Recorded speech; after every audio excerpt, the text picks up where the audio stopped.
Hello everyone. Tonight we're going to dive into something that feels impossible, unsettling, and eerily cinematic. Picture this. A man steps into an elevator inside a quiet apartment complex. He presses a button, the doors slide shut, and the surveillance camera captures his every move. Seconds tick by, the doors reopen on another floor. But he is gone. No one saw him leave.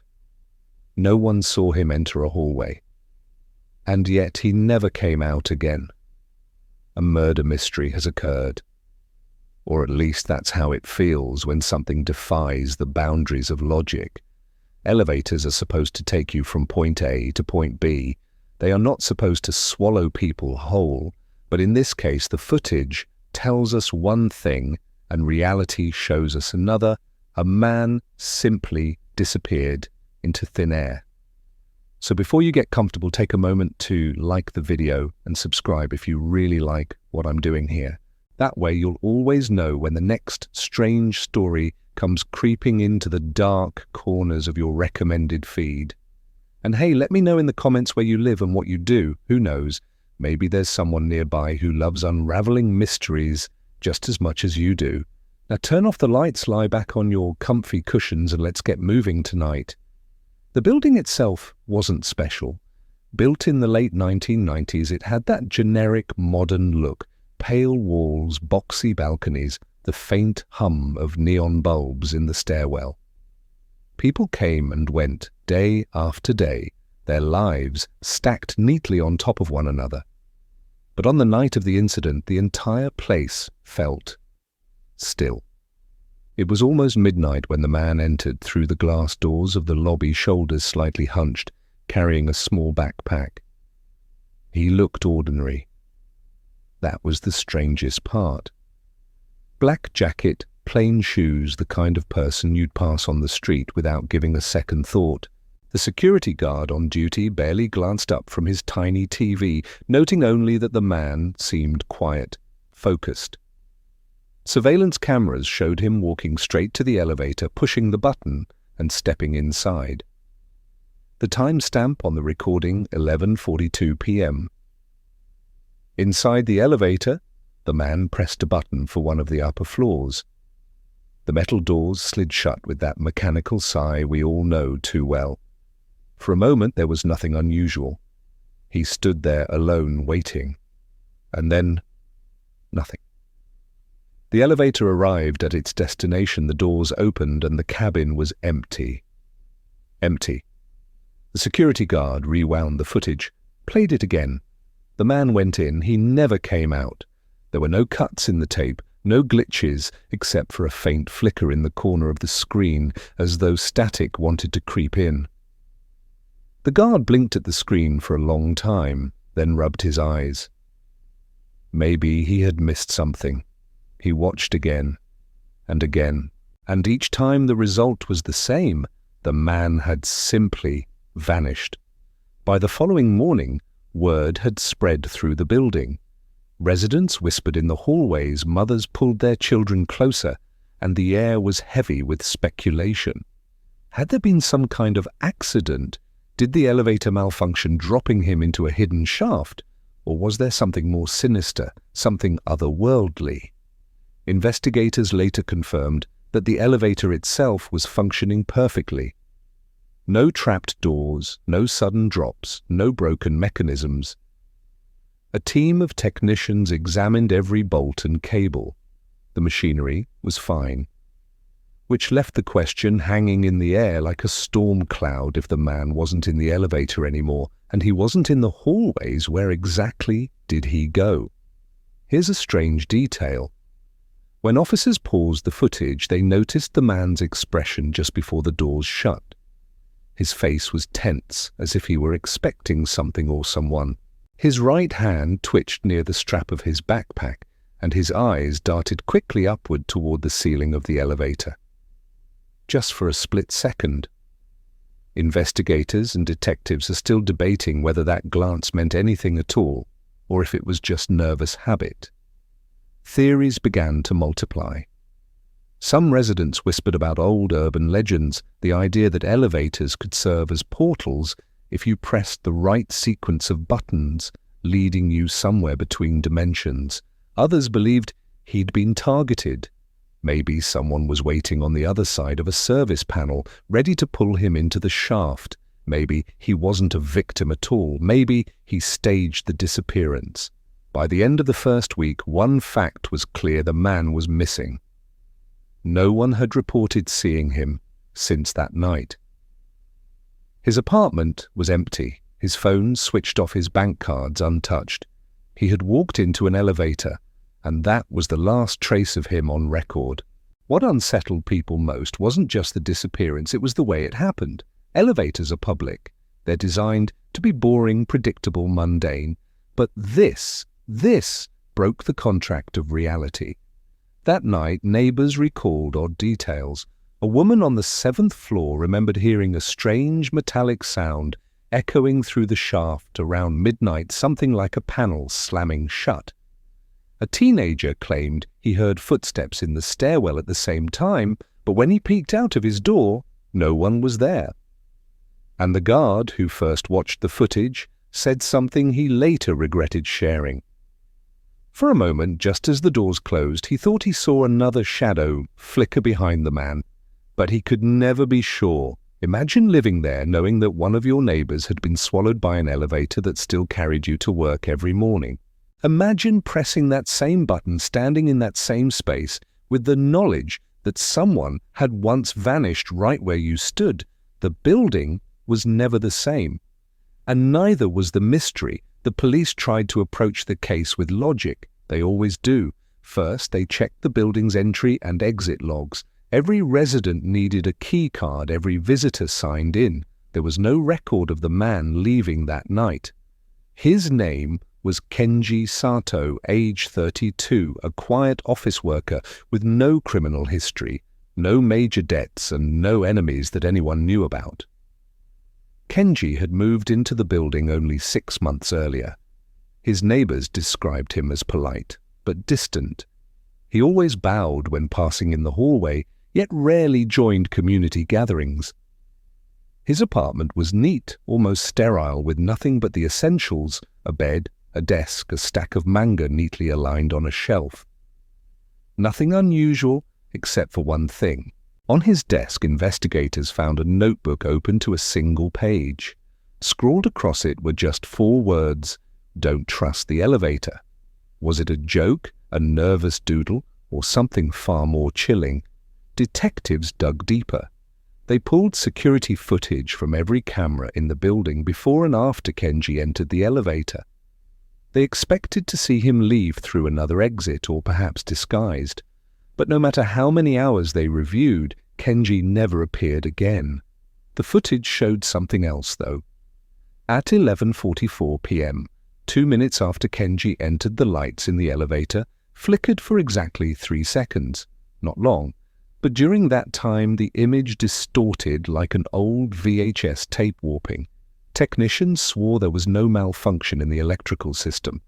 The building's power grid was steady all night. Some detectives insisted this was evidence of tampering. Someone must have hacked the feed. Others whispered about something they refused to put in the report: paranormal interference. The residents, meanwhile, grew restless. They avoided the elevator after dark. Some even moved out. Mothers told their children not to look into the mirrors inside, because sometimes, just sometimes, people swore they saw a figure standing behind them. And then came the discovery. 3 weeks into the search, a maintenance worker was assigned to inspect the elevator shaft one more time. With a flashlight in one hand, he lowered himself into the darkness, climbing carefully along the metal framework. He expected dust cables, nothing more, but halfway down he noticed scratches, long, jagged scratches along the inside of the shaft wall, as if someone had clawed at the metal in desperation. At the bottom of the shaft, nothing. No body, no backpack.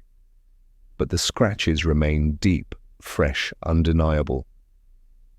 When the photos were shown to Kenji's family, his mother fainted. His younger sister, trembling, claimed that Kenji had always been afraid of elevators as a child. He used to take the stairs even when the family lived on the 15th floor. He said elevators could trick you, she whispered. He said they could take you somewhere you didn't want to go. That remark changed the investigation's direction. Theories multiplied again. Had Kenji discovered something about the building? Had he been targeted because of it? Or, most unsettling of all, had he willingly stepped into that elevator, knowing what might happen? Online forums exploded with speculation. Some claimed it was part of the elevator game, an urban legend, where pressing a sequence of buttons could transport you to another world. Others believed the building itself had a cursed design, its foundations laid on ground that was never meant to be disturbed. But a third theory stood out. One user, claiming to be an engineer, suggested that the building contained a hidden floor, an abandoned level between the registered ones. Such levels exist in rare cases used for storage or mechanical systems. If the elevator stopped there, even briefly, Kenji could have stepped out without being recorded. The police checked. Officially, the building had no hidden levels, no sealed-off floors. Yet when investigators measured the distance between floors, they noticed a strange inconsistency.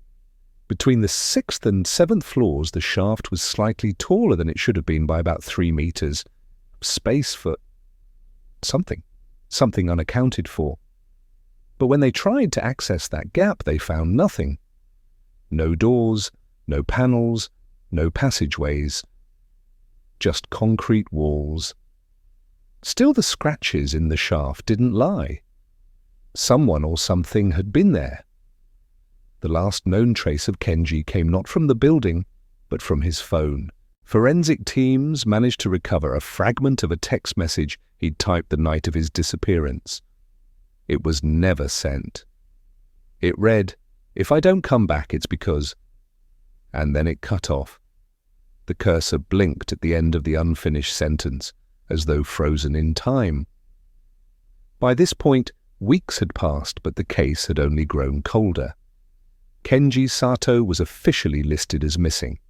The elevator was still in service, carrying residents up and down as though nothing had happened. People tried to move on with their lives, but whenever someone stood alone in that elevator late at night, the memory crept back. A man once stepped inside and never returned. Kenji's case had already stirred the media into a frenzy. By the 3rd month, headlines screamed, "The elevator that eats people" and "Tokyo's vanishing man." Some journalists even camped outside the building, hoping for a glimpse of paranormal activity. Residents, exhausted by flashing cameras and whispered rumors, demanded privacy. But curiosity, like the elevator itself, kept pulling people back. Behind the noise, detectives worked quietly. One officer detective, Ishikawa, became obsessed. He carried Kenji's file everywhere, even to family dinners. His wife joked that the elevator had swallowed his mind too. Ishikawa ignored her. Something about the scratches, the notebook, the unfinished text, none of it added up. He ordered another inspection of the shaft, this time with ground-penetrating radar. What they found was odd. Directly behind the concrete wall between the 6th and 7th floors, the scanner picked up a hollow cavity, roughly room-sized, perfectly rectangular, a space that didn't appear on any architectural blueprint. An error, the engineers insisted, a glitch in the scan. But Ishikawa wasn't convinced. At his request, workers drilled a small borehole into the wall. Dust and fragments fell away. The camera snaked inside. What the lens revealed wasn't empty space. It was a room, a narrow chamber with peeling wallpaper, cracked linoleum, and most unsettling, a single chair, bolted to the floor, facing the wall as if someone had once been forced to sit there for hours. But the room had no doors, no windows, no way in or out, at least not anymore. When Ishikawa studied the footage frame by frame, he noticed faint writing etched into the wallpaper. Not words, just tally marks, hundreds of them, thousands even, Someone had been counting the days. Whose days? That question haunted him. The next morning, before the footage could be filed, a strange thing happened. The digital copy of the inspection video vanished, not corrupted, not deleted. It simply disappeared from every drive as though it had never existed. Only Ishikawa's memory and his scribbled notes remained. Now, skeptics will argue, this is where paranoia takes over. Maybe Ishikawa imagined details. Maybe the data loss was technical, but the detective swore until the day he retired that what he saw was real. And he wasn't the only one. 2 technicians confirmed the discovery before they too went silent. Meanwhile, Kenji's sister made another chilling claim. She revealed that Kenji had been researching urban exploration forums in the weeks before his disappearance. His browser history was filled with stories of hidden floors, secret rooms and back rooms between dimensions. One bookmarked page described elevators as threshold machines devices that could act as gateways if the right sequence was triggered. The description matched the building's elevator almost perfectly, a modern glass and metal lift with mirrored walls and a soft electronic chime. The forum instructions were eerily specific. Press the 6th, then 2nd, then 10th, then back to 2nd, never exit unless you reach the hidden floor. And if a stranger enters, do not look at them. Kenji had highlighted those lines. Was it possible he had tried the so-called elevator game? Investigators are still debating whether this detail should have been taken seriously. Most dismiss it as internet folklore. Yet when the elevator was tested with that exact sequence, something curious happened. The lift stuttered, lights dimmed. For about 5 seconds, the display panel flickered nonsense symbols before snapping back to normal. A glitch, maybe, but it matched the same timestamp when Kenji vanished. And there was more. A janitor who had kept quiet until then finally admitted something he'd seen weeks earlier. On the night of Kenji's disappearance, around midnight, he heard a faint knocking sound coming from inside the elevator shaft. Not the clang of machinery human knocking, rhythmic, like someone trapped. He didn't report it, because as he said, I thought my ears were playing tricks. Now with the scratches, the notebook, the hollow chamber, all of it, the knocking, became impossible to ignore. Theories converged on one unsettling idea that Kenji had stumbled onto a passage not meant to exist. Whether supernatural or architectural, he'd found a way into a space that should have been inaccessible. But if so, where was he now? Dead inside the walls, lost between floors, or somewhere far stranger. When Detective Ishikawa finally confronted the building's owner, a wealthy property magnate, the man's reaction was telling. He didn't seem surprised. He didn't even flinch at the mention of a hidden chamber. Instead, he quietly said, "Do not dig deeper. Some places are not meant to be found." And with that, the meeting ended. Was it a warning or a threat? No one knows. But a final discovery pushed the case into darker territory. 2 months later, a construction worker repairing pipes in the basement stumbled on something wedged behind a panel, a torn scrap of clothing. Tested against family samples, it matched Kenji's DNA. The strange part. The fabric was old, stiff, coated with dust, as though it had been there for years. But Kenji had vanished only months ago. How could his clothing age faster than time itself? That is the question that still lingers. By the 4th month, the case no longer felt like a missing person report. It had transformed into something older, heavier, like the building itself was under investigation. The glassy modern facade no longer fooled anyone.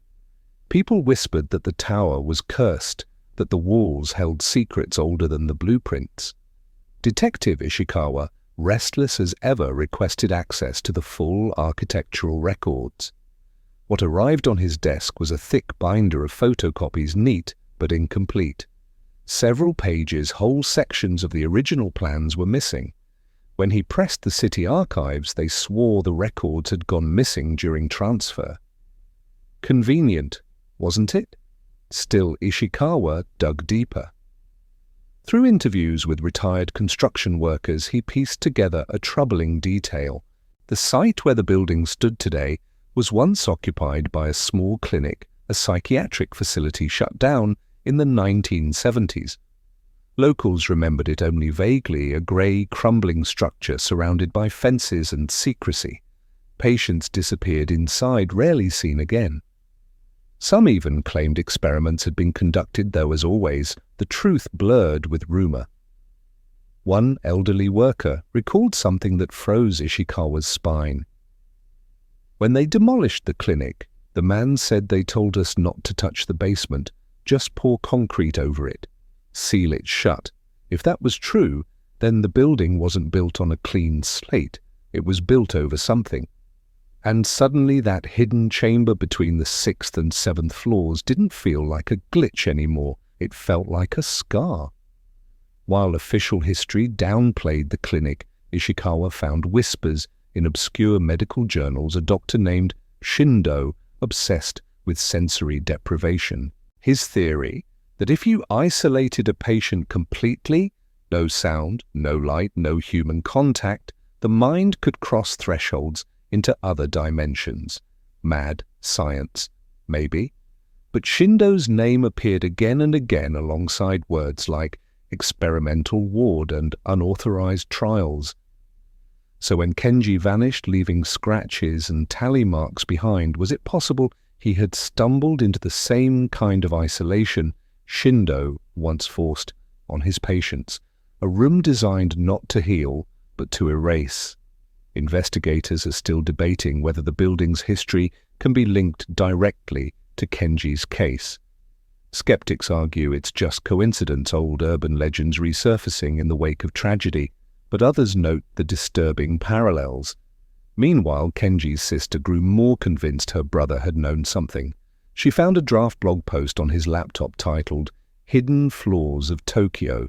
The post unfinished detailed rumors of spaces that existed outside ordinary layouts, maintenance corridors that stretched too far, staircases that looped back on themselves, elevators that opened to blank walls. He wrote, "If you find one, don't enter." Not all doors lead where you expect.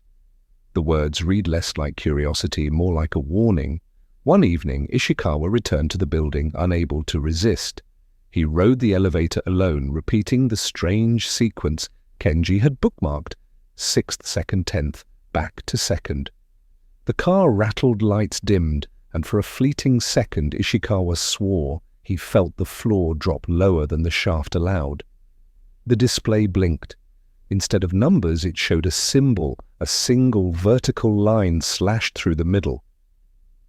Then it was gone. The doors opened to the familiar lobby. Yet Ishikawa stepped out, trembling, because for just one breathless instant he had heard something faint, muffled beyond the glass walls. A voice whispering his name. Of course the official report makes no mention of this. Ishikawa never admitted it publicly. But years later, when asked why the case haunted him, he only muttered, "Because I know he's still there, somewhere behind the walls." The media loved the angle. Theories exploded. Some said Kenji was alive, trapped in a sealed chamber. Others believed he'd slipped into another dimension, the back rooms made real. And a darker minority suggested he was taken by someone who knew the building's history too well. And then came the detail no one could explain. During routine maintenance, a technician swore he saw something move on the security camera feed, a flicker of a man's silhouette standing in the elevator long after it had stopped. Not a passenger, not a reflection, just standing perfectly still. The figure remained for only 2 frames, then gone. When technicians replayed the footage, the file corrupted. Sound familiar? The building had become less of a residence, more of a living riddle. Each answer only deepened the hole. And for Ishikawa, the hole was personal now, because the closer he looked, the more the building seemed to look back. By the time the first anniversary of Kenji's disappearance arrived, most of Tokyo had moved on. Another missing man, another strange rumor, quickly drowned by the city's constant noise. But not Detective Ishikawa. He was obsessed now. He had the kind of obsession that drives investigators to ruin the late nights, the unshaven face, the growing stack of notes pinned in cryptic layers across his apartment wall. One note circled in red read, "Who owns the tower?" The building had always been referred to by its glossy corporate name, but Ishikawa finally traced ownership to a shell company. That company, in turn, was linked to a wealthy figure with old money ties, Mr. Hayashi, a real estate magnate known for buying properties with complicated histories. On paper, Hayashi was philanthropic, a donor to hospitals, a patron of art museums, but scratch the surface and whispers emerged: lawsuits buried in settlements, unexplained construction delays, workers fired after claiming unsafe design. Ishikawa requested an interview. To his surprise, Hayashi agreed. The meeting was conducted in a sterile white office high above the city glass walls, framing Tokyo like a model. Hayashi himself was calm, dignified, with the kind of rehearsed smile that politicians practice in the mirror. "You're investigating the missing young man?" Hayashi asked, his voice even. "Tragic. These towers can feel like mazes sometimes." A maze. Interesting choice of words. When Ishikawa pressed about the missing architectural records, Hayashi shrugged. "Records are often incomplete. Old buildings, renovations, contractors' paper gets lost. Don't read too much into it." But Ishikawa wasn't satisfied. He noticed something on Hayashi's desk, a framed black and white photograph. 4 men in hard hats standing before what looked like a concrete foundation. A faint outline of barred windows could be seen behind them, as if a basement wall had been hastily covered. One of the men, much younger but unmistakable, was Hayashi himself. The detective asked about the picture. Hayashi's smile tightened.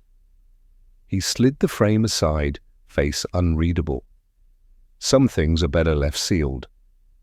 That night, Ishikawa drank himself into a haze. He kept thinking about the word sealed. It echoed the old worker's story about pouring concrete over the psychiatric clinic's basement. So was Hayashi just protecting his investments or protecting something inside that basement stranger? Still, Ishikawa learned through discreet channels that Kenji had once contacted Hayashi's office directly. An email from months before his disappearance. "To whom it may concern, I am researching the hidden history beneath your property. Please respond before I publish." The email was never answered.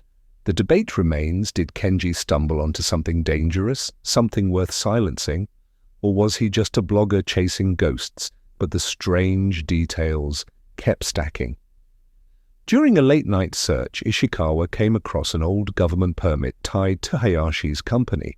It allowed non-standard modifications in the tower's elevator shaft during construction. Non-standard, no explanation attached. That would explain why the elevator sometimes seemed to drop further than it should, why the security camera froze when it reached certain floors. Someone had designed it that way, which raises a chilling question: was the elevator simply faulty, or was it built as a gateway, a mechanical door to the sealed spaces left behind? Meanwhile, Kenji's sister, who had become Ishikawa's reluctant ally, noticed something haunting.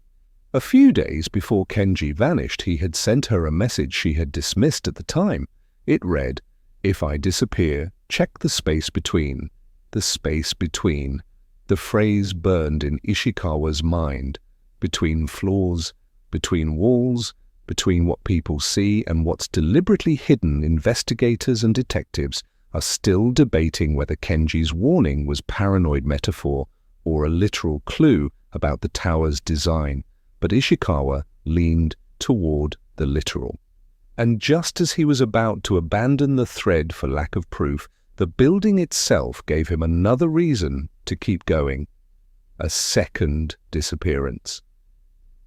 This time, it was a maintenance worker last seen entering the service elevator with tools. Hours later, the elevator returned empty, the worker gone. His toolbox was found wedged in the corner. The floor display flickered nonsense symbols, vertical lines and slashes before cutting out entirely. Management downplayed it. They said he must have walked out unseen, but security guards swore no exit was recorded on any cameras. One guard quit on the spot, muttering, "I won't work in a building that swallows people whole," and with that the tower had claimed 2. Coincidence? Faulty equipment. Or was the building feeding a pattern long hidden beneath its polished surface? For Ishikawa, it was no longer optional. He had to go back inside, alone. Detective Ishikawa began to dream about elevators. Sometimes it was the real elevator in the tower with its sterile, mirrored walls and humming cables. Other times it was an endless shaft that stretched beyond sight, swallowing the light of his flashlight, as if the darkness itself were alive. In one dream, Kenji stood at the bottom, waving silently before the cable snapped and the car plunged toward him. He always woke up sweating. But the line between dream and waking was blurring. The second disappearance, the maintenance worker should have sparked an official investigation. Yet the building's management issued statements so carefully worded they sounded rehearsed. We believe the individual left the premises voluntarily. No safety hazards have been found. No safety hazards. Ishikawa almost laughed at the absurdity. He'd stood in that elevator, felt the sudden jolt between floors, heard the unnatural groan of metal. Still, his superiors at the police station were tired of him. "It's a cold case, Ishikawa," they told him. "You're burning time we don't have." So he went rogue. Night after night, he returned to the tower alone. Security had stopped trying to stop him. Maybe they were just as afraid of the building as he was. He carried notebooks, measuring tape, even chalk to mark walls. He drew diagrams of the elevator shaft, noting every discrepancy between blueprint and physical space. One night, after the building emptied, he pried open a maintenance hatch at the back of the shaft. Dust rained down, the smell of rust and mildew overwhelming. His flashlight beam caught something unsettling, a ladder descending into a concrete pocket that wasn't on any diagram. He froze. The pocket was too small to be a service area. It looked more like a room sealed, unfinished, forgotten. He wanted to climb down, but something held him back. A vibration. Not from machinery, but from the air itself, like the subtle hum of an animal growling just out of sight. He closed the hatch hands, shaking. Later, reviewing security logs, he found something stranger. On the night of the worker's disappearance, the elevator car had paused between the 7th and 8th floors for exactly 7 minutes. Cameras recorded static. When the feed returned, the worker was gone. 7 minutes, long enough for someone or something to move him elsewhere. Ishikawa started to notice small oddities around the tower. Employees leaving early, glancing nervously at the elevators. A janitor who whispered, "The walls remember," before scurrying away. Even the hum of the elevator cables seemed off, like a dissonant note in an orchestra. But the strangest moment came when Kenji's sister handed him a USB stick she had found in her brother's desk.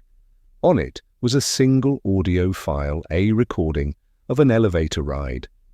At first it was normal mechanical whir, faint background music.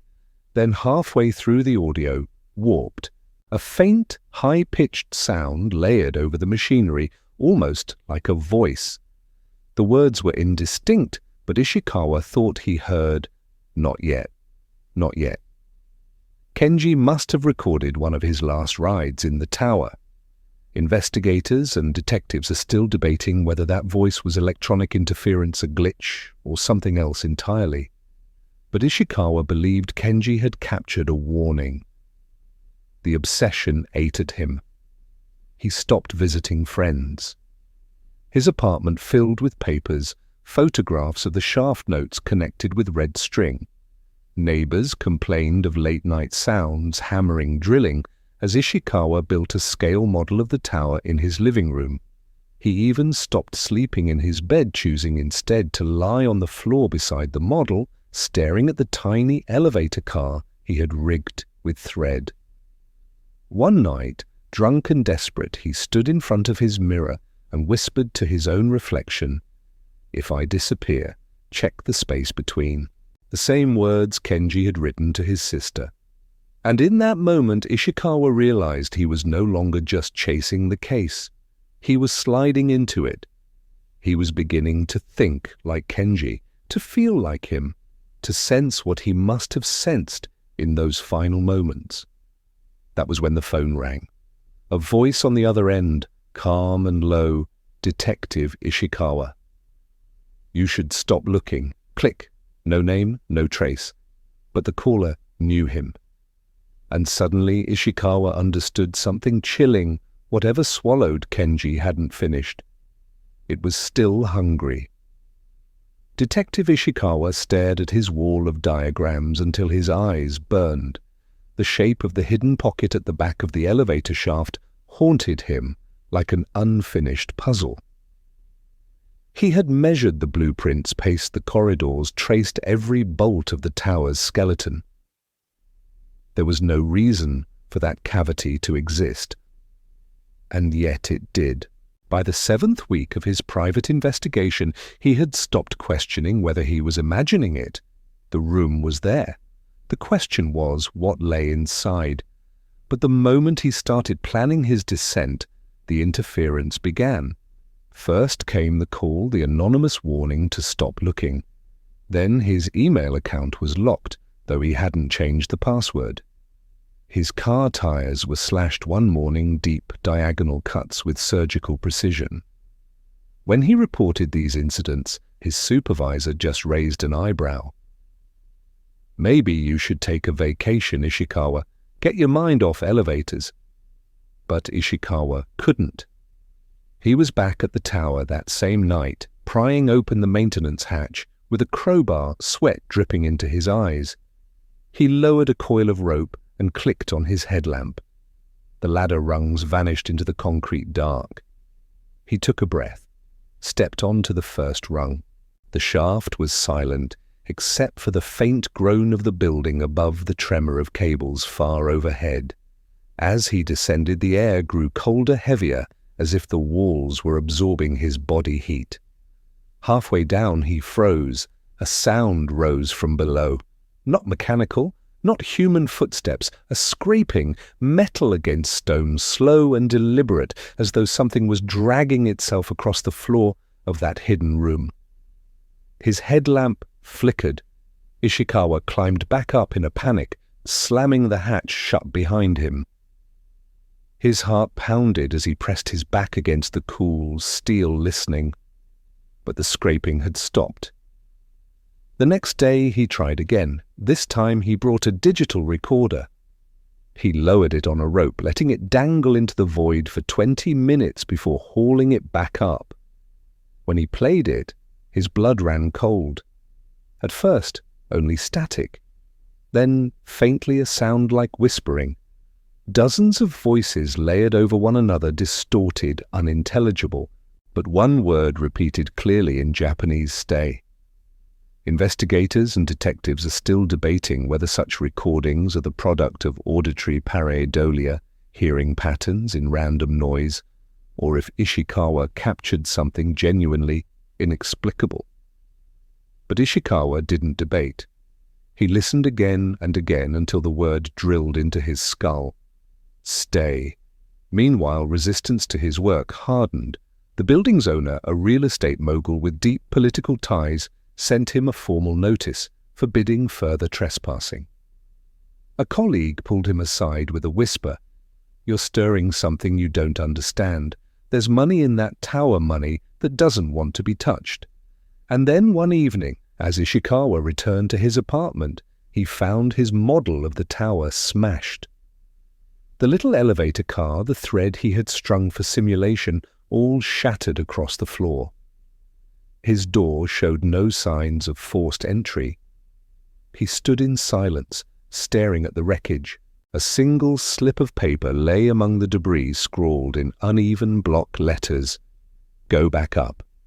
It wasn't just the shaft pulling at him now. It was people or forces outside trying to push him away. But Ishikawa was too far gone. He taped the paper to his wall, circled the word up, and whispered to himself, which means, I must go down. That night, he dreamt again of Kenji. This time, Kenji wasn't at the bottom of the shaft. He was inside the elevator car, staring at Ishikawa through the mirror panel, tapping one finger rhythmically against the glass. When Ishikawa woke, his hand was tapping the same rhythm against his nightstand. And the pattern wasn't random. It was a code. The next day, Ishikawa returned to the tower with his notebook translating the rhythm into Morse. 4 letters, over and over, H-E-L-P. Ishikawa shut the notebook with trembling hands. Kenji was reaching out. Whether from memory imagination or something darker, Ishikawa couldn't ignore the message. He knew sooner or later he would descend the ladder again, this time all the way. But for now he sat in the silent lobby of the tower, watching the elevator doors open and close with no one inside. And he wondered, not for the first time, if the building itself was alive. The next evening, Detective Ishikawa returned to the tower, carrying only a flashlight, a coil of rope, and a will stronger than his fear. He had stopped asking for permission. Every official channel had been blocked. The landlord had barred him, his superiors had dismissed him, and his neighbors whispered about his obsession. But obsession is exactly what it had become. He knew the risks. The shaft was narrow, the air stagnant, the ladders old. A single misstep and he would fall 50 feet onto hard steel. But what gnawed at him most was the whisper on the recorder, "Stay." He whispered back as he clipped the rope around his waist, "No, I'm coming down." The hatch clanged shut above him as he descended, flashlight beam cutting through the concrete dark. Each rung of the ladder felt colder than the last, slick with condensation. His breath echoed ragged, bouncing off the walls. And then at 30 rungs down, his light revealed it, the cavity. The shaft wall gave way to a rectangular opening, maybe 3 feet tall, concealed behind what had once been a removable metal panel. Ishikawa pulled himself toward it, prying the rusted edges with his crowbar, until the sheet collapsed inward with a metallic groan. He swung his body inside. The hidden room was small, cramped, no bigger than a storage closet. Dust motes hung in the beam of his flashlight. On the floor, scattered papers, fragments of cardboard boxes, a broken folding chair. The air smelled faintly of rust and something sweeter, almost chemical. But the strangest detail was the walls. They were covered in writing. Dozens, maybe hundreds of overlapping sentences scrawled in pencil marker, even fingernail scratches. Japanese characters spiraled over one another, frantic and chaotic. Some messages were coherent. "No exit, stay, help." Others were nonsense strings, repeated syllables like chants. One corner bore English letters unevenly etched, "Do not follow the mirror." Ishikawa's heart pounded. He reached for one scrap of paper on the floor. It was a torn calendar page from the year 2000. In the margin, someone had written the name Kenji, his missing elevator victim. A chill passed over him so suddenly he nearly dropped the light. The scraping sound returned, not below, not outside, but inside the room with him. He swung the beam wildly. The broken chair, the boxes, the walls of text, all still. Yet the sound persisted, a faint dragging like nails along cement. And then the temperature dropped, his breath fogged in the flashlight beam. The letters on the wall seemed to shimmer as though freshly written. He blinked hard, and when he opened his eyes, one phrase had rearranged itself, drawn bold in wet crimson strokes. "Go back up." The same message that had been left in his apartment. Ishikawa's rational mind screamed at him to flee, but the detective in him lingered, scanning the walls again. At the bottom edge of the graffiti, almost hidden, was a square panel in the floor, small metallic with a ring to pull it open. A trapdoor. The scraping was louder now, as if something beneath was waiting. He knelt, reaching for the ring with trembling fingers. The moment his skin touched it, the elevator cables above jolted to life. The shaft thundered as the car began its descent. The sound was deafening inside the concrete cavity, metal grinding against metal. Ishikawa clutched the panel ring, frozen. The elevator wasn't supposed to move. No one else was in the building. He had checked every floor. The car passed by with a shudder wind blasting through the shaft opening, and for an instant Ishikawa saw his own reflection in the brushed steel wall of the car, except it wasn't him. It was Kenji, pale, wide-eyed, his lips forming the same word Ishikawa had heard on the recorder stay. And then the car was gone, swallowed by the dark. Ishikawa stumbled backward, heart-hammering. His flashlight shook in his grip beam, darting over the words until every surface seemed alive. He had proof now. Proof that the missing man had been here, that something bound him still. But the trapdoor under his knees beckoned. Investigators and detectives are still debating whether Ishikawa truly witnessed supernatural events that night, or whether the stress of isolation and obsession conjured hallucinations. Some claim the messages were written by vagrants who had once lived secretly in the tower. Others insist the entire chamber was part of a forgotten Cold War shelter, long sealed and left to decay. But Ishikawa knew what he saw, and the next step was clear. The trapdoor had to be opened. Detective Ishikawa crouched above the trapdoor, his fingers still trembling on the cold iron ring. The elevator shaft around him was silent again, but silence in this place never felt safe. It was the silence of something waiting. He tightened his grip. If Kenji went down here, then so will I. With a grunt, he pulled. The metal hatch groaned, stiff with decades of rust. Dust and grit cascaded into his eyes as it lifted, revealing a narrow hole just large enough for a person to squeeze through. A waft of air rose from the opening, heavy, stale, tinged with iron. It was colder than the shaft, colder than anywhere should have been. He angled his flashlight inside. A set of narrow stairs descended into the earth. Not part of any building plan, not part of any official structure. Just rough concrete steps leading into shadow.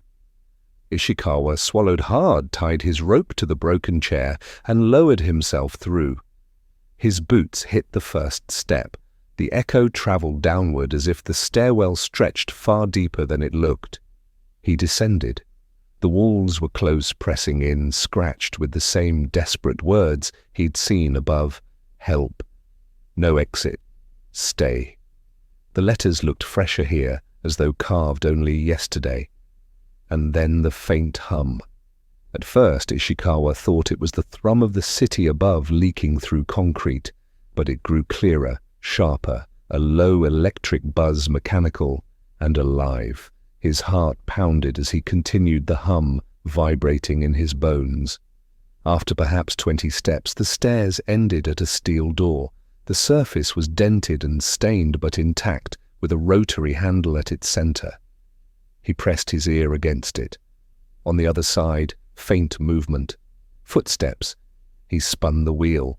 The door clicked open with unnatural ease, swinging inward to reveal a chamber. Bigger than any basement storage, more like an underground bunker. Fluorescent lights flickered overhead, casting the room in a sickly, pale glow. And inside, cots, tables, stacks of yellowed newspapers, shelves lined with canned food, a shelter, but not abandoned. On the far wall, Ishikawa's light caught something chilling, a bulletin board covered with photographs. Every photo showed the same man, Kenji, the missing elevator passenger. His face was captured in dozens of poses, some candid, some as if taken without his knowledge. The most recent photos bore dates less than a year old. "Impossible," Ishikawa whispered. His chest tightened. If the man had vanished over a decade ago, why were there recent photos? Who had taken them? The hum grew louder. Ishikawa turned. In the corner stood a machine. Its purpose was unclear wires snaking across the floor screen stacked in towers, reels of magnetic tape spinning slowly. The sound came from it pulsing and steady. On one flickering screen, an elevator interior. Not the past, the present, the building's live feed. He was looking at the elevator, just above empty now except for shadows, swaying unnaturally against the walls. And then, on another screen, Kenji's face again, this time moving. He was standing in the elevator, staring directly into the camera. Ishikawa stumbled back. That's not possible, but the man didn't vanish. He didn't blur or flicker like a recording. He moved. He raised his hand as if in greeting, eyes, flat expression lifeless. His lips moved, forming the same word again. Stay. The lights in the bunker flickered violently. Ishikawa's flashlight sputtered. Somewhere in the chamber the scraping returned, louder, faster, circling him. He drew his breath, pulling his sidearm, though he knew bullets meant nothing here. His eyes darted from the machine, to the photos, to the stairwell he'd come from. For a split second, he swore he saw a second figure reflected in the dusty glass of the machine. Taller, featureless like a shadow, peeled from the wall. And then silence. The screens went black. The hum ceased. He stood in darkness alone with the lingering echo of his own heartbeat. Investigators and detectives are still debating whether Ishikawa discovered a true underground shelter used for illegal surveillance, or whether his recollections were distorted by stress and lack of sleep. Some say the chamber was later sealed, entirely erased from building records.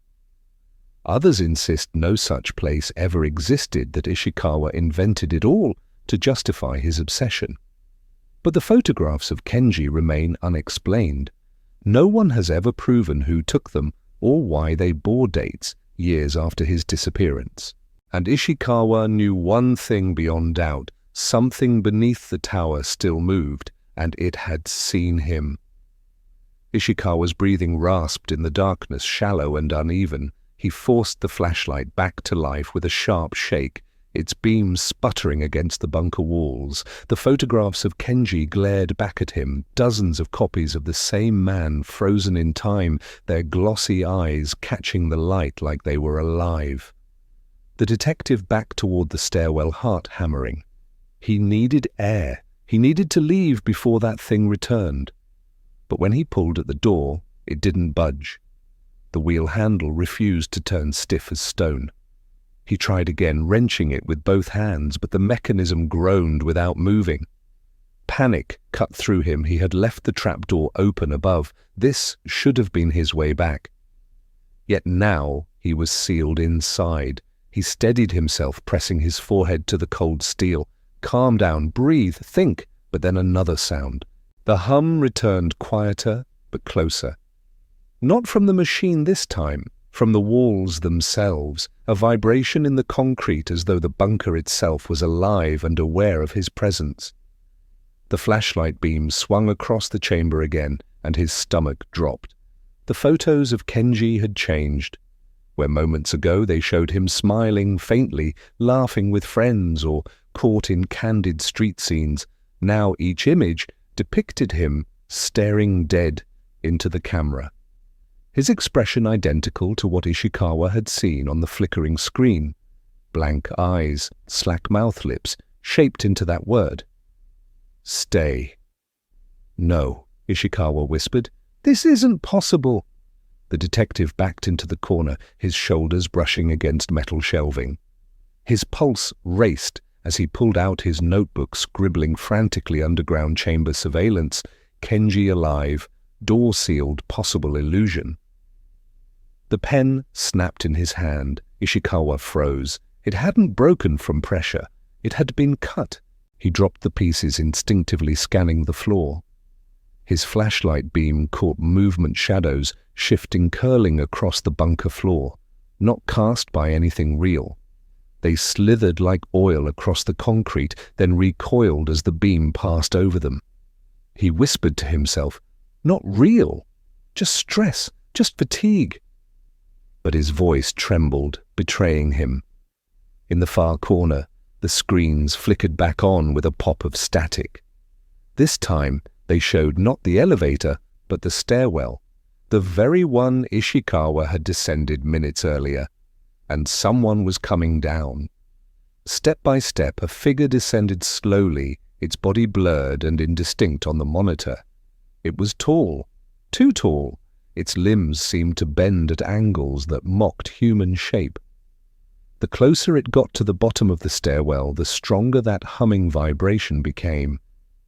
No, no, no. Ishikawa backed further into the chamber, eyes darting for another exit. That was when he noticed it. Another door, smaller, half-hidden, behind one of the shelves, stacked with cans. Rust coated its hinges, but it was there. He lunged for it, shoving the shelf aside with a crash. The screen flickered again, the figure now only a few steps from the bunker door. Ishikawa yanked the small door open. Beyond it, a narrow passage stretched into darkness, the air damp and foul like stagnant water. Without thinking, he plunged inside, letting the door swing shut behind him. The passage was tight walls, pressing against his shoulders, ceiling low enough to force a crouch.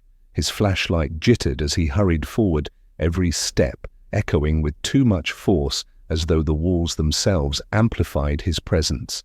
Behind him, the bunker door clanged. Something had entered. The detective didn't look back. He pushed forward, stumbling, scraping his palms on rough concrete as the passage narrowed further. The hum was louder now, almost unbearable, a frequency that drilled straight into his skull. And then another door. This one was wooden, swollen with moisture. He kicked it open, tumbling into what looked like a crawl space. But the sight stole the breath from his chest. The crawl space was lined with hundreds of small boxes.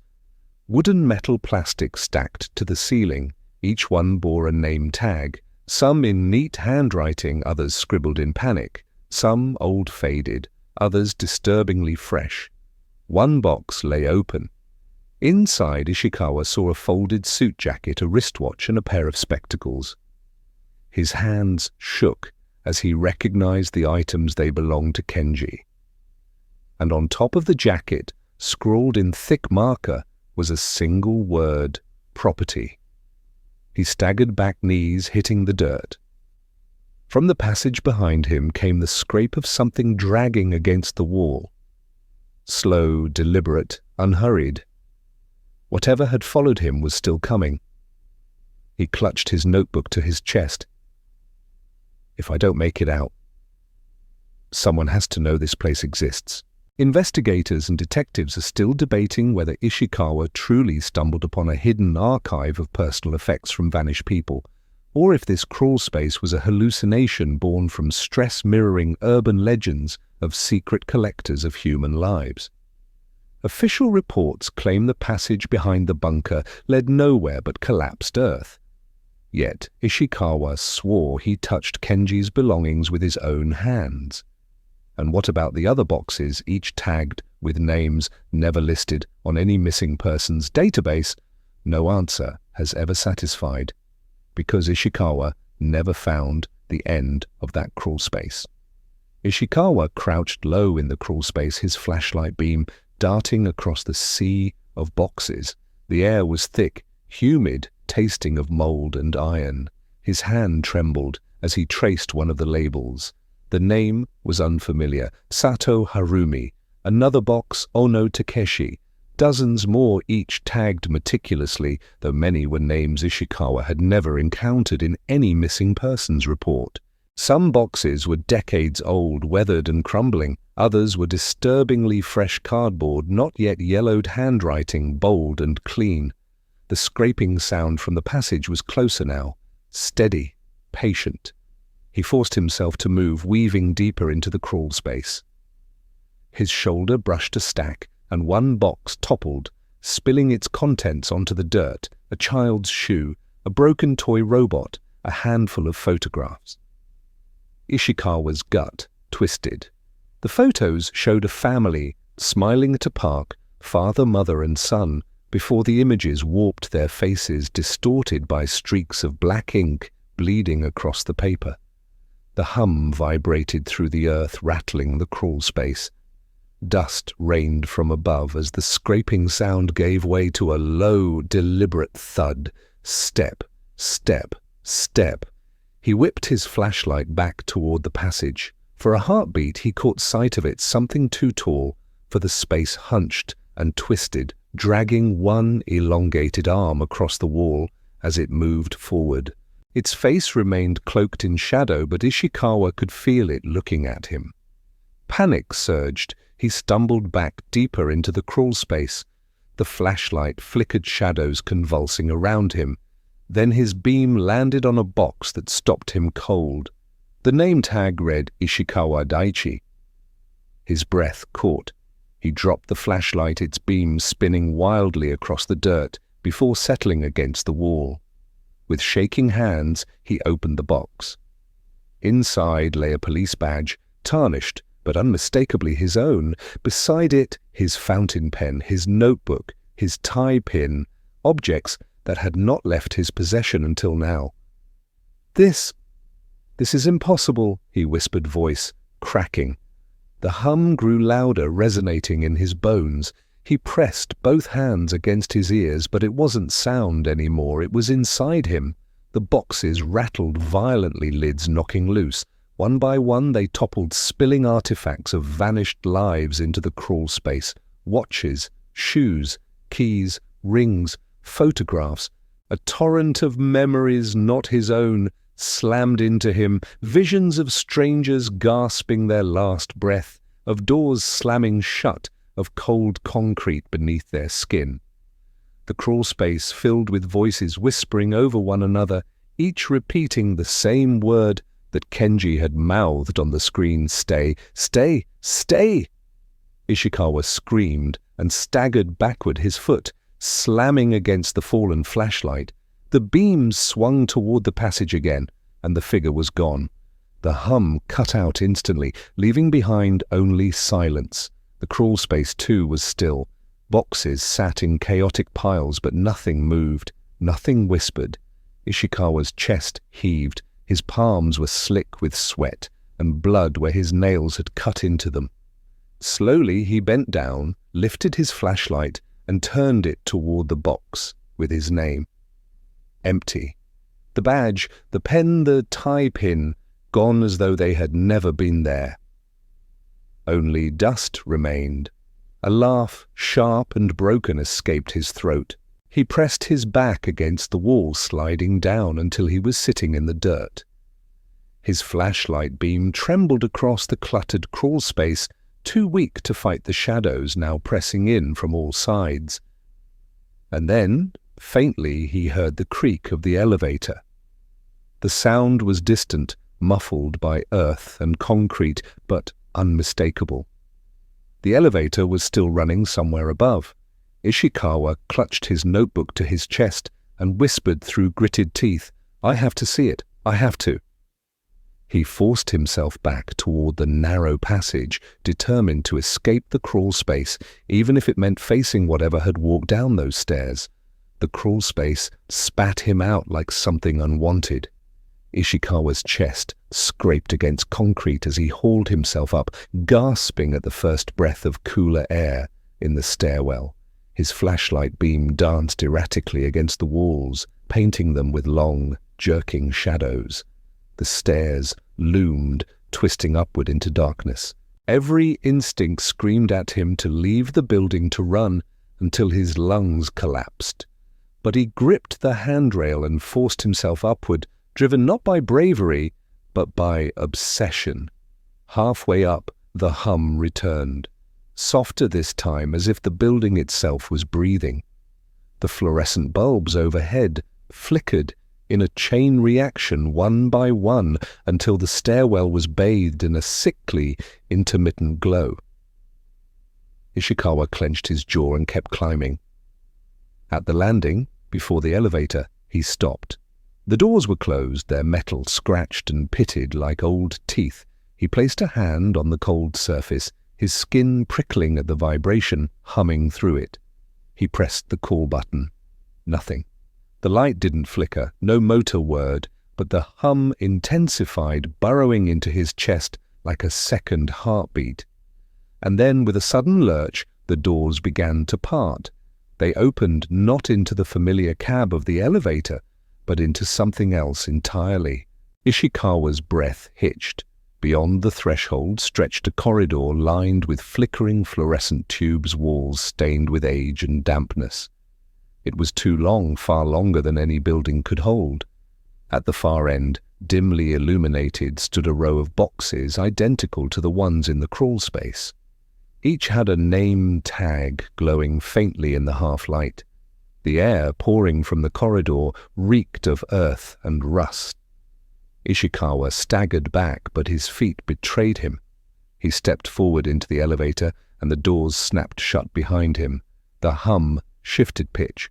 It was a voice now low, distorted, and stretched thin as though dragged through 100 miles of static. He strained to make out the words, but they were layered, overlapping, not quite human. His flashlight flickered out, plunging him into the corridor's unnatural glow. As he moved forward, the boxes whispered. Not audibly, not like mouths, but in his head, memories and fragments of lives pressing against his skull. A woman singing lullabies, a man laughing drunkenly, a child crying for his father. Each box spilled moments like water seeping through cracks. Halfway down the corridor, Ishikawa froze. One box stood open. Inside, resting neatly on a folded police jacket, was a photograph. He bent down, trembling, and lifted it. The image showed him standing outside the derelict apartment, notebook in hand. The date scrawled at the bottom was today. The hum behind him surged. Slowly, Ishikawa turned. The corridor was no longer empty. Figures emerged from the shadows lining the walls. They were pale, eyeless, their bodies fractured like broken mannequins. Some crawled on all fours, others leaned unnaturally against the boxes. Each bore objects Ishikawa had glimpsed earlier, the toy robot, the shoe, the rings, artifacts clutched tightly in their distorted hands. And leading them was the tall, hunched figure. Its face was still hidden, but its arm dragged along the wall with the same slow scrape. The boxes whispered louder. The word came again, thousands of voices overlapping into one deafening chorus. Stay. Ishikawa clutched the photograph and stumbled backward, heart-hammering. He tried to shout, but his voice dissolved into the hum. The tall figure raised its head. For the first time, its face became visible, not monstrous, not alien, but familiar. It was Kenji. His eyes were voids blacker than shadow. His mouth opened wide, wider than any human mouth should, and the word tore out like a storm breaking loose. Stay the corridor, shuttered walls bending inward. Fluorescent bulbs burst one by one, showering sparks. The boxes toppled, their contents spilling across the floor. The figures advanced, dragging themselves toward him. Ishikawa dropped the photograph and ran. His legs pumped against the collapsing floor, the walls groaning as though the corridor itself was alive. The elevator doors, impossibly far, flickered in and out of sight. He lunged desperate as the floor crumbled beneath him. And then suddenly he was back. The elevator cab was empty, silent. Its cracked mirror reflected his pale, sweat-soaked face. His chest heaved as the doors closed. The hum was gone. He looked down. His hands were empty. The photograph had vanished, but as the elevator began to descend, he noticed the nameplate above the control panel. It read, Ishikawa Daichi. The descent was too smooth. Ishikawa clutched the rail inside the elevator, expecting the rattles and groans of an ancient shaft, but the ride was as silent as drifting through a void. His reflection in the cracked mirror stared back at him, distorted into a dozen fractured angles. He tried to steady his breathing, tried to tell himself it was over, but the silence was worse than the hum. The floor indicator above the doors blinked. Instead of numbers, it now displayed shifting symbols, curved, intersecting lines that looked half like writing, half like scratches on a cell wall. They flickered with every passing second, rearranging themselves into new patterns. Ishikawa muttered, "No, this is a dream." But dreams didn't make his throat dry. They didn't make his palms sweat. They didn't press the photo of himself still somehow crumpled in his fist, though he swore he'd dropped it against his skin like a brand. The elevator slowed. His stomach dipped. The doors slid open. What lay beyond wasn't a floor. It was a duplicate. An exact copy of the same hallway he had just fled. The same boxes, the same flickering lights. Only this time, the corridor stretched in the opposite direction like a mirrored reflection that had become solid. He stumbled out before he could stop himself. The doors shut quietly behind him, sealing him in. He checked his notebook with shaking hands. The paper had changed. Every page once filled with his messy handwriting was now covered in those same symbols from the floor indicator. They slithered across the paper as though alive, crawling into new positions, rearranging themselves when he tried to focus. "I don't belong here," he whispered, but his voice sounded hollow as if spoken underwater. The boxes began to hum, not with words this time, but with a steady rhythm. 3 slow beats pause, then 3 more, like a heartbeat, like a signal. At the far end of the corridor he saw movement. Kenji, or something wearing Kenji's shape. The figure stepped into the weak glow, its face, still his brother's but slightly wrong cheeks, 2 long eyes, 2 wide mouth, stretching as though straining to remember how to smile. Ishikawa's gut twisted. He wanted to run, but his legs refused. The figure raised a hand. It wasn't menacing, not threatening, it was beckoning. "Ishikawa," it said. The voice was Kenji's, but muffled, layered beneath something deeper. "You found me!"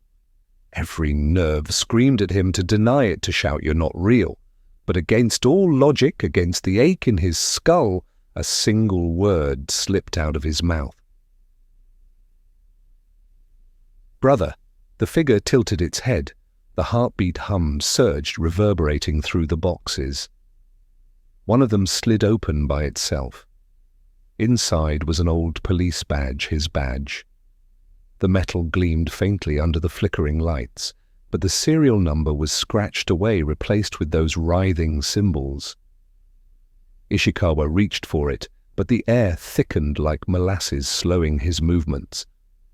His lungs strained every breath shallow, as though the corridor itself was pressing against him. Behind him, the elevator dinged. He spun around. The doors had opened again, but this time the cab was full, stuffed with shadowed figures crammed shoulder to shoulder, their eyeless faces tilted toward him. Not mannequins anymore. They looked familiar.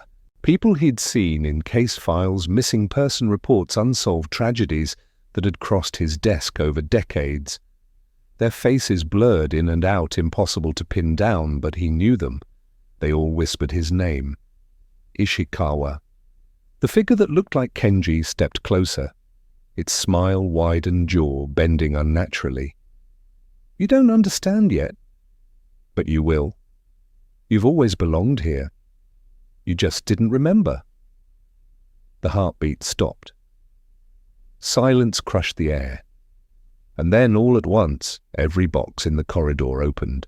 Photographs, toys, watches, badges, scraps of clothing, hundreds of objects spilled onto the floor, sliding toward Ishikawa's feet like water pulled by gravity. The air buzzed with electricity and the lights exploded one by one. He fell to his knees, clutching his head. Images flooded him, faces he had never seen, memories that weren't his crimes, replaying like films across the backs of his eyelids. He screamed, but no sound escaped. The Kenji thing knelt in front of him, placing one cold hand on his shoulder. Its touch was strangely gentle.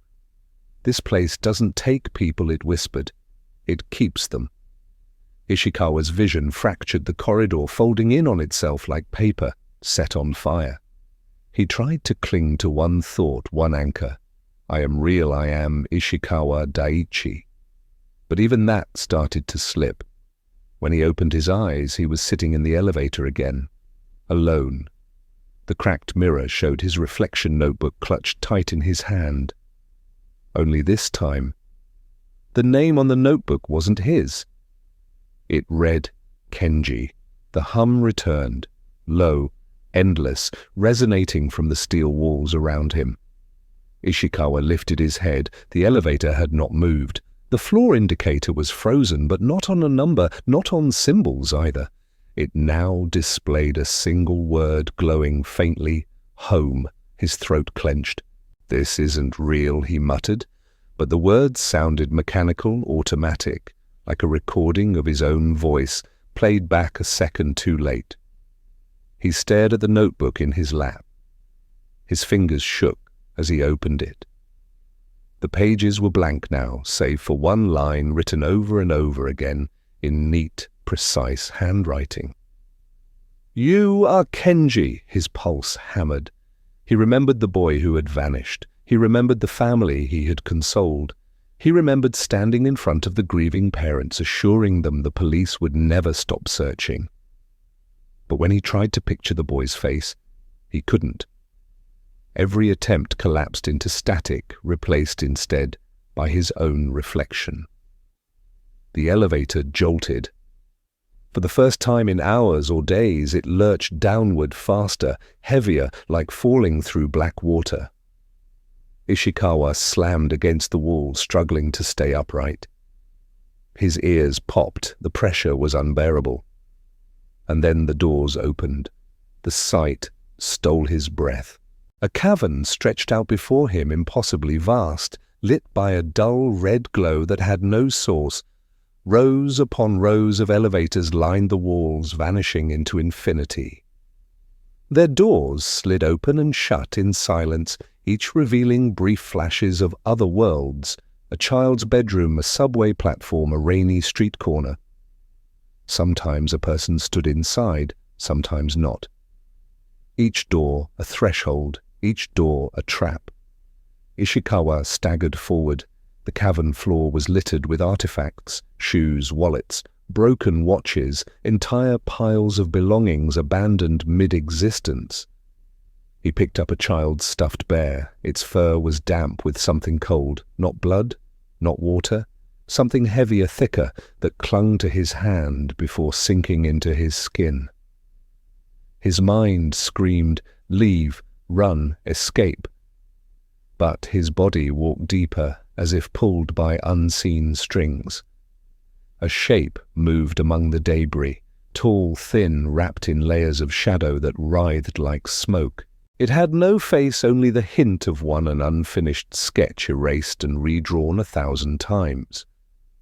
The figure regarded him. It didn't need eyes to see him. He knew it saw everything.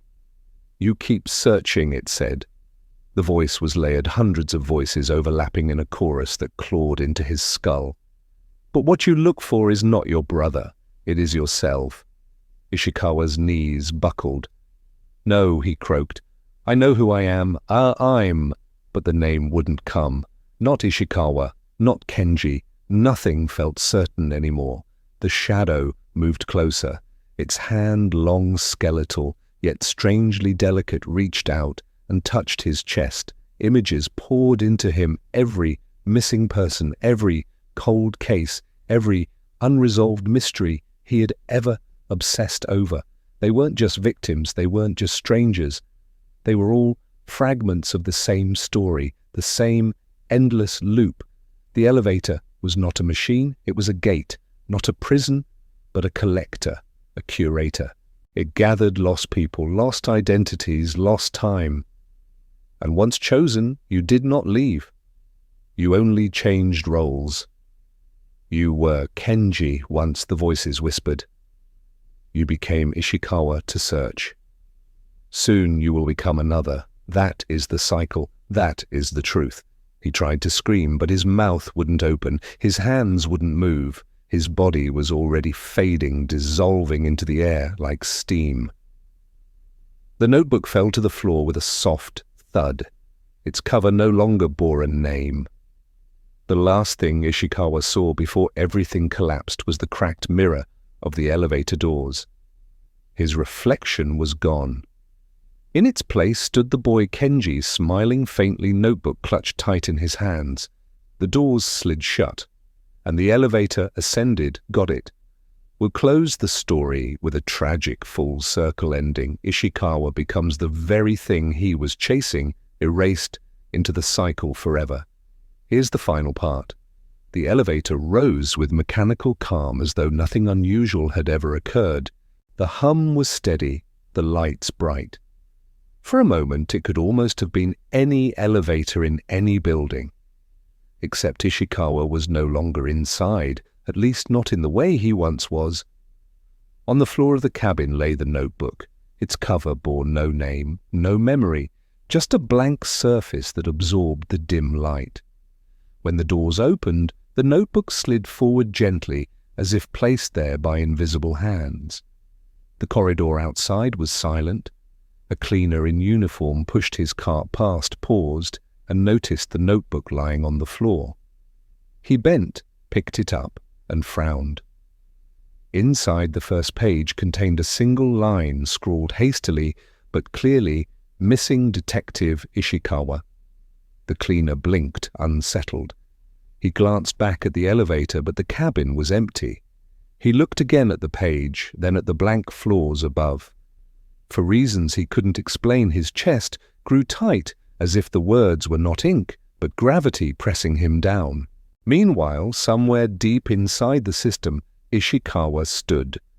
Or rather, something wearing the shape of him did.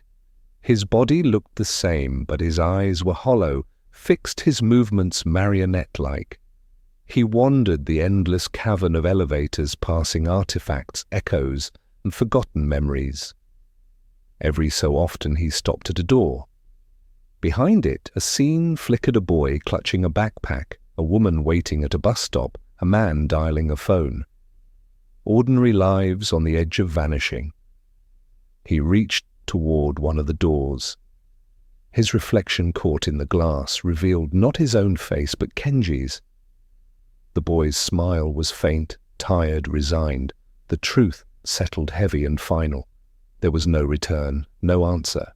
The search itself was the trap. Above ground, the case file grew dusty. Another investigator took over, pouring through Ishikawa's notes, muttering theories into the night. They shook their head, scribbling down a line that had begun to repeat itself endlessly, page after page. You are Kenji. And so the story closed not with resolution, but with absorption. The elevator had claimed another. It would wait patiently for the next. The lights of the city glow indifferent against the dark, thousands of windows opening and closing like blinking eyes. Somewhere in those towers, an elevator hums quietly, its doors sliding shut with routine finality. People ride, people exit. Most never notice anything strange, most never will, but then every so often one doesn't return. Detective Ishikawa's story ends not with a solved case, not with the comfort of truth, but with erasure. He becomes another lost voice in the hum of the machinery, another fragment in the archive of disappearances. It is tragic because it feels inevitable.